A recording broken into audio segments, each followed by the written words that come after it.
Ngayong gabi ay darating ang ating kaibigan at magluluto ako kahit sang simpleng hapunan. Nakakahiya naman wala tayong ilalahok. So meron akong patatas, manok, carrot, capsicum, sibuyas. Meron din akong raisins. At ayan, at ito ihahalo ko. Yan ang mga available na ingredients dun sa aking kusina. So, siya yung gagamitin ko at iluluto. Dito ko iluluto. So, prito ko muna yung mga yan.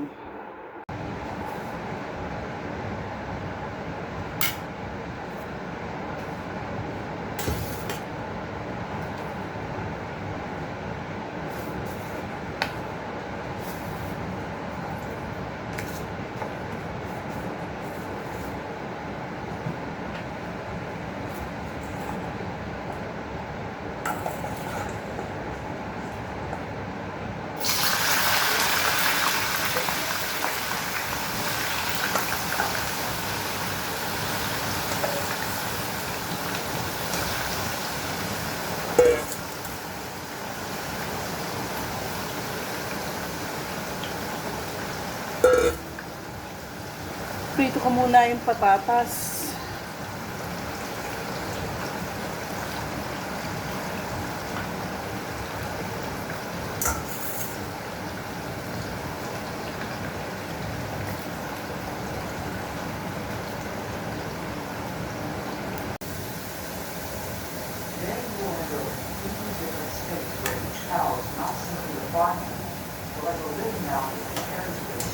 Ang kulay brown na, kukuhanin na natin siya.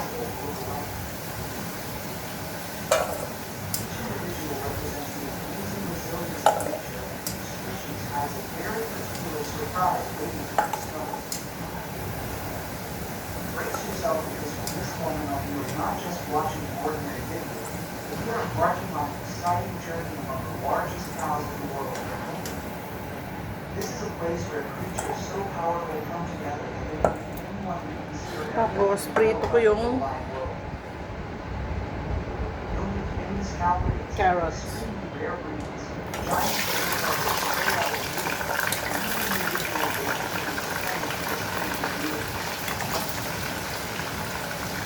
giant breath, prepare to engage with the way only the most extraordinary power on the planet. Number 10, the Jafar Body Buffalo. Imagine a buffalo so huge that all the other cows next to it seem like little apprentices on farm. That's the Jafar Body Buffalo, one of the greatest symbols of the bovine world and a natural champion of strength, presence, and the ability to use people. The weight of this breed of buffalo can easily exceed 700 kilograms, and in many cases reach the astonishing figure of 1,700 kilograms. However, what is most surprising is that despite its enormous mass, the Jafar body moves with unexpected lightness and agility. The feeling when watching them walk is like witnessing a giant dancer moving gracefully on green grass, but with a pair of enormous horns that are over a meter long. Those curved, balanced, and powerful horns give the impression that the Jafar body is Ayan po, nang may prito ko na, nilagay ko naman yung sibuyas at saka yung capsicum. Yan, prinrito lang ang konti kasi mas gusto ko yung napiprito yung mga ingredients bago ko ilagay ang pinakakarne.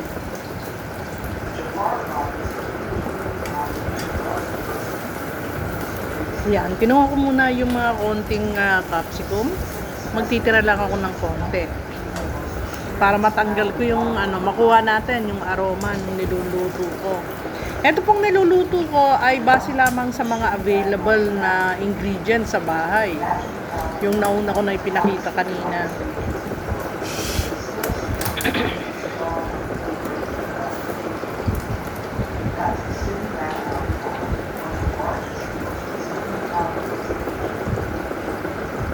At nilagyan ko rin po na isang kutsarang giniling na bawang.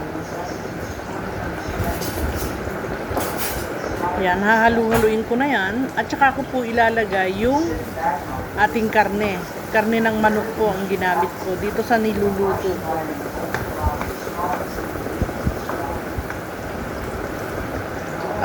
Pinipilit ko makuha yung creamy caldereta, pero ang available ko ingredients sa bahay, iyan lang pong mga yan. Wala po akong peanut butter at saka wala rin akong rhino liver spread.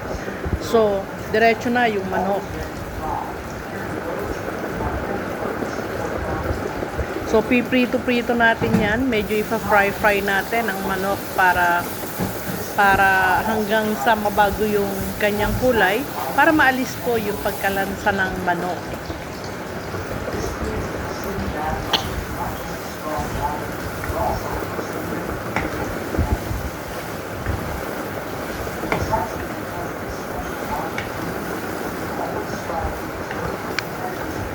At ayan nga po, piniprito-prito ko yan hanggang sa magbago yung kulay ng karne.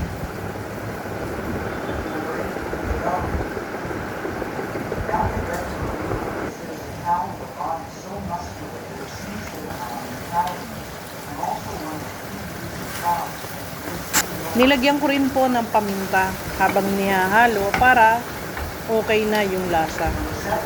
Gusto ko nga pala maraming paminta dito. At inihahalo ko na siya sa aking sa karne. At tapos nilagyan ko rin po siya ng tomato puree kasi may available akong tomato puree, kaya nilagay ko na rin.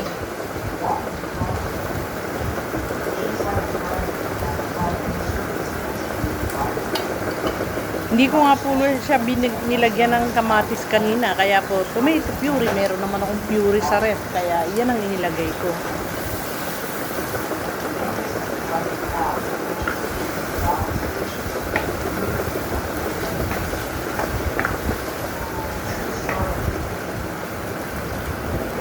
Yan, nilagyan ko rin siya ng oyster sauce.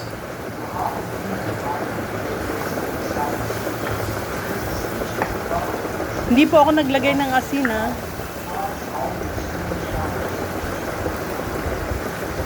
At konting toyo.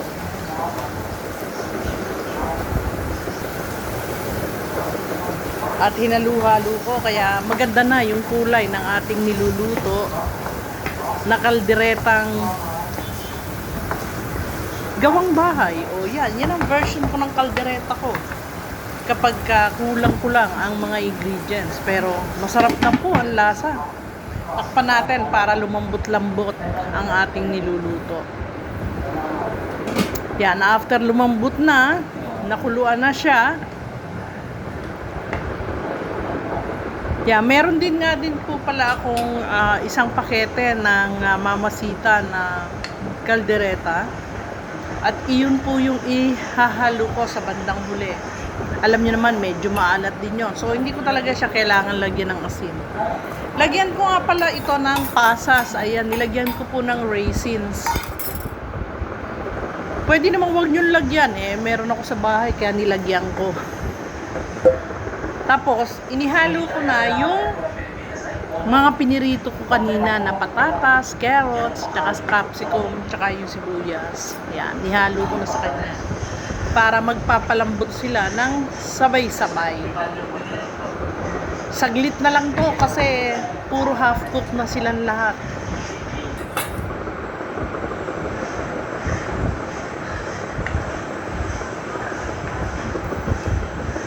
Kita nyo, parang natutuyo-tuyo na siya, no?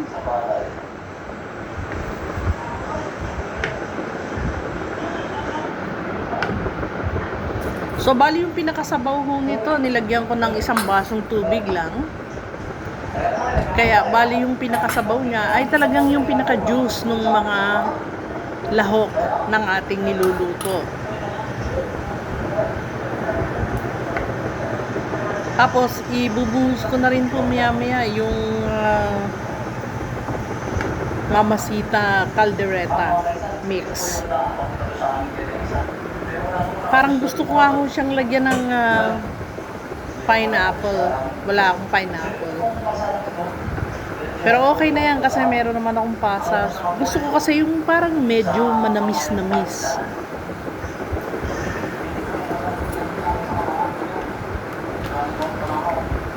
Ang ganda na ng kulay ng ating niluluto.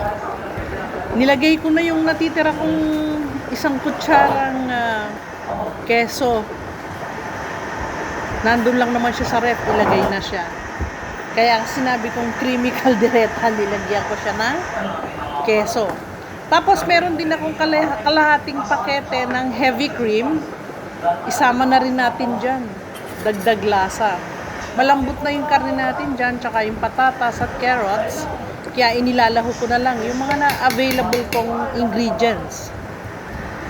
Yan, nilagay ko na yung heavy cream. Kalahating pakete lang yan. Natira doon sa niluto ko nung ilang araw na yung nakakaraan. So, inihalo ko na.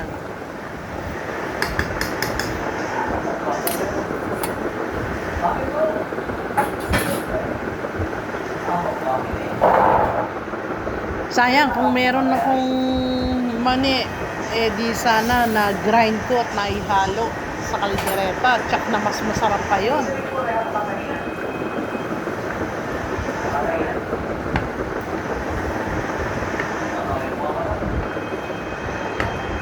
Yan, kumukulo na.